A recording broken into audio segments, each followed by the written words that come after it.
têm grandes dificuldades em descolar os filhos do ecrã.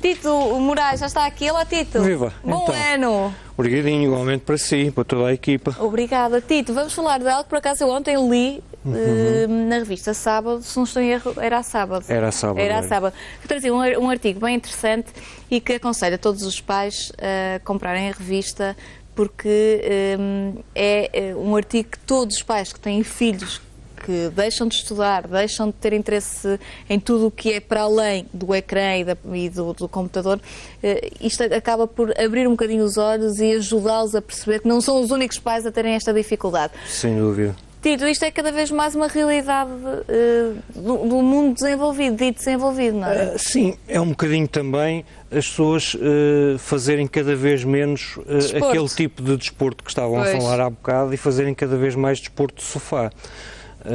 Mas há algumas questões que são importantes de referir. A reportagem da Sábado focava muito casos limites.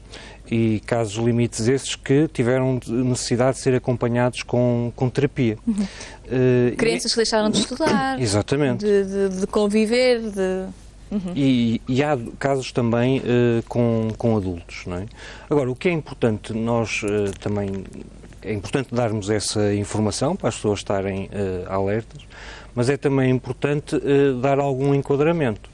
Quando nós estamos a falar de dependências, estamos a falar de problemas na área da saúde mental. E na área da saúde mental há, digamos, duas grandes bíblias de referência.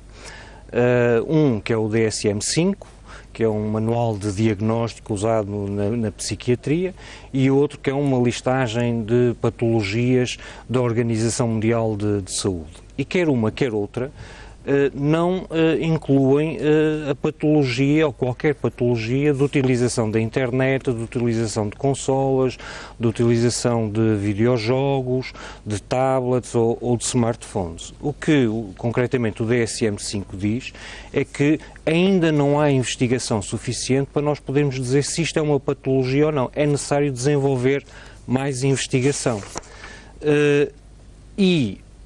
Essa investigação vai nos ajudar a poder definir critérios de diagnóstico e também, posteriormente, a definir terapias para tratar essa patologia. Portanto, neste momento, tudo quando estamos a falar de terapias é ao nível, digamos, experimental.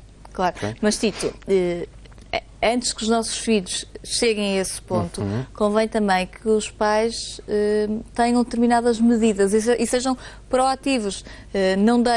Estabeleçam um limite de horas, por exemplo, diárias. Sem dúvida. Há que haver aqui... Uma das grandes questões relacionadas com isto é se isto é uma patologia ou se é um sinal de um outro problema subjacente. Ou seja, o jogar acaba por ser uma forma de escape e acaba por ser até um sinal de um outro tipo de problema. Claro. E nesse aspecto, a reportagem foca lá um caso concreto de um miúdo que o problema era visível através dos videojogos, mas tornou-se patente que a origem do problema não eram os videojogos. Tinha sido um luto que não tinha sido feito em resultado da morte do pai e um conflito em termos com uma professora que não estava resolvido.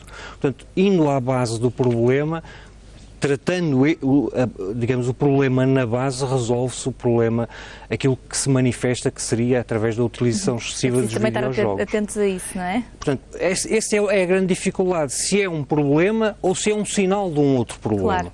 O que é que nós podemos fazer, aquilo que a Maria estavas a dizer? É estabelecer regras. É importante definir prioridades. Quanto tempo é que eles podem jogar? Depois de fazerem o quê? Depois de fazerem os trabalhos de casa, depois de arrumarem o quarto, outro tipo de tarefas que devem ser definidas prioritariamente e definir um tempo de utilização. Quando nós começamos a sentir que também os videojogos ou o smartphone ou o tablet ou o computador começa a assumir uma importância demasiado grande e começam a ser descurados outros tipos de tarefas, é importante também, então às tantas, os miúdos precisam de aprender a gerir o seu tempo. E aí há soluções educativas para os miúdos aprenderem a gerir o seu tempo em função das prioridades que têm e das atividades que têm. Depois nós, como pais, também temos a obrigação de lhes arranjar outras atividades. Ou seja, se eles não tiverem o tempo ocupado a fazer outras coisas, vão ocupar-se com aquilo que têm à mão, e aquilo que têm à mão é o videojogos, claro, é as consolas, o computador, a internet e tudo mais. Portanto, atividades como o desporto, ao ar livre, a música... Isso também deve ser muito incutido pelos pais. Sem dúvida, porque senão, se os pais não fazem desporto, até por um enriquecimento cultural, pessoal e tudo mais. Como a leitura. Não é? Se os pais leem Sem os filhos, dúvida. Naturalmente vão ler, não é? E se os pais praticam desporto, levam os filhos. Costuma-se dizer, e há um vídeo muito interessante na internet sobre isso, que nós temos que também se servir de exemplo, e as crianças fazem aquilo que veem os adultos fazer, não é? É verdade. E depois, por fim, podemos usar as tecnologias para nos ajudar a impor esses limites, ou seja, para garantir que os limites de tempo de utilização da consola são seguidos, e hoje essas consolas, os computadores, dispõem de controles parentais que nos permitem definir todas essas situações. Tito, muito obrigada. Deixamos então o conselho a todas as pessoas lá em casa que tenham este problema, que comprem a revista Sábado para lerem um pouco mais sobre o assunto. De certeza que nos miúdos seguros na net encontram também há bastante informação sobre isso. Informação sobre este tema.